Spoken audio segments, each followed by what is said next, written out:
Why does your gastroenterologist tell you to eat more fiber and take probiotics when he knows that these two things are actually making your bloating 10 times worse? He tells you this because the standard medical protocol for IBS is based on outdated science that treats your small intestine like a storage bin instead of a flowing river.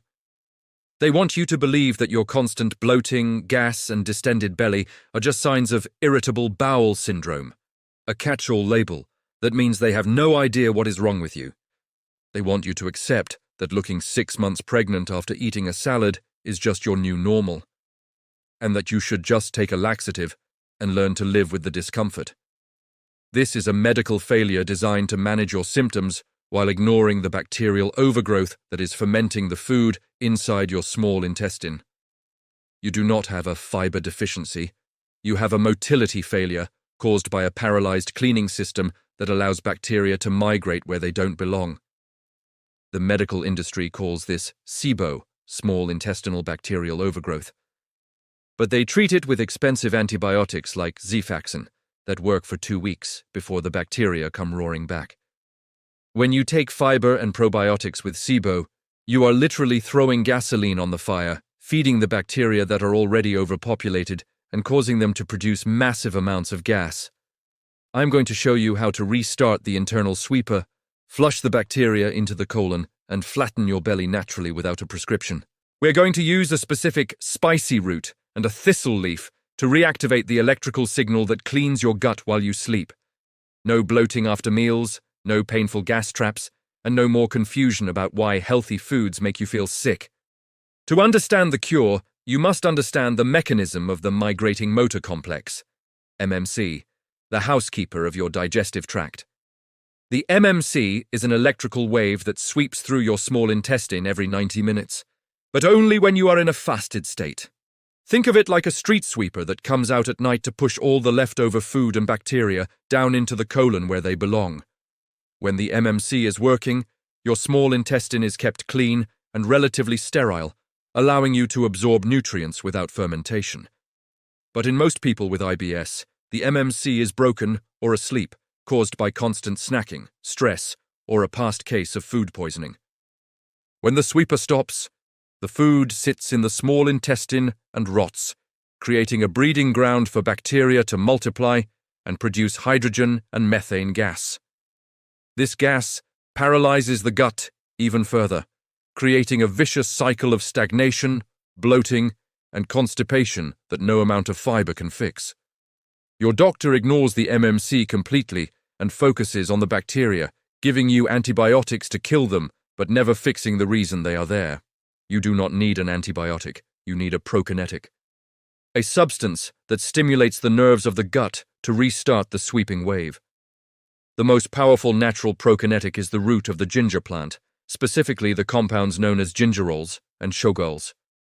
Ginger acts like a spark plug for the enteric nervous system, triggering the MMC to fire and push the debris out of the small intestine. It increases gastric emptying, meaning the food leaves your stomach faster, giving the bacteria less time to ferment it. But ginger works best when paired with its synergistic partner, the Globe artichoke leaf extract. Artichoke extract contains cynaropicrin, a bitter compound that stimulates bile flow and acts as a detergent for the small intestine. Bile is the body's natural antibiotic. It kills bacteria on contact and prevents them from setting up camp in the upper gut. When you combine ginger, the pusher, with artichoke, the detergent, you create a motility activator that is more effective than prescription drugs like prucalopride. A study presented at the Digestive Disease Week showed that this specific combination significantly improved symptoms of bloating and distension in patients with functional dyspepsia. But you must take it correctly. You need to take this combination on an empty stomach, first thing in the morning and right before bed.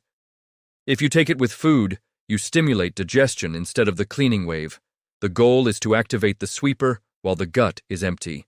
This restores the river flow of your digestion, flushing the bacteria down to the colon, where they can be managed by your microbiome. But restarting the sweeper is only half the battle. You must also stop the grazing habit that turns the sweeper off.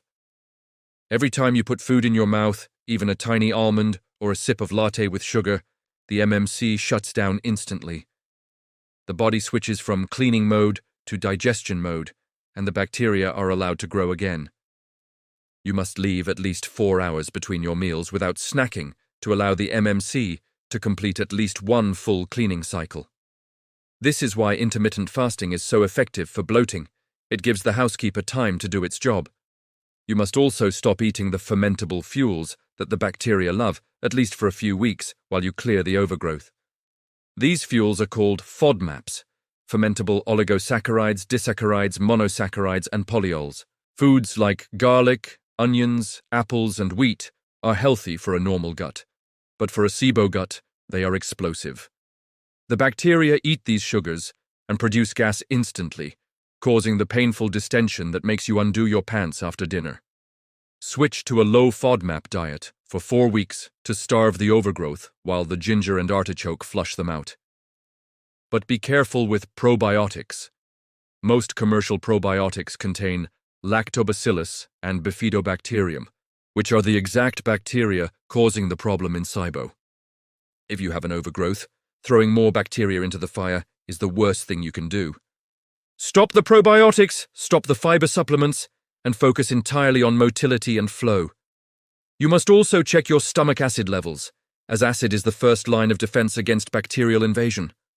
Most people with SIBO have low stomach acid, which allows bacteria to survive the stomach and enter the small intestine alive. Use the betaine HCl protocol we discussed in previous videos to ensure your acid barrier is strong. There is also a connection between SIBO and food poisoning that your doctor likely missed. If you had a bad case of food poisoning years ago, your body may have produced antibodies against the toxins that accidentally attacked your own nerve cells. This autoimmune attack damages the vinculin protein in the gut nerves, permanently slowing down the MMC. If this is you, the Ginger and Artichoke protocol is not just a temporary fix, it is a lifelong support system for your damaged nerves. You will know it is working when the rumblings return to your stomach between meals. Those growling sounds are not hunger. They are the sound of the MMC sweeping the gut clean, which is a sign of health. You will notice that you can wake up with a flat stomach and go to bed with a flat stomach, no longer looking pregnant by 6 p.m. The brain fog will lift because the bacteria are no longer producing neurotoxins like D-lactic acid that poison your mind. The joint pain and fatigue will vanish as the leaky gut heals and the systemic inflammation drops. Your gastroenterologist will tell you that IBS is a chronic condition that you just have to manage with stress reduction and antidepressants. He says this because he doesn't understand the physics of the gut.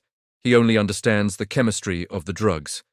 He treats the gut like a chemical vat, but the gut is a mechanical tube that requires flow to stay clean. When you restore the flow, the chemistry fixes itself. You have the power to evict the squatters from your small intestine and reclaim your digestive freedom. You do not have to be afraid of food or plan your outfits around your bloating. The solution is in the spicy root, the bitter leaf, and the fasting window. Activate the sweeper, starve the bugs, and clear the pipe. This is the reversal of the bloating curse, and we do not accept the distended belly. We flatten it.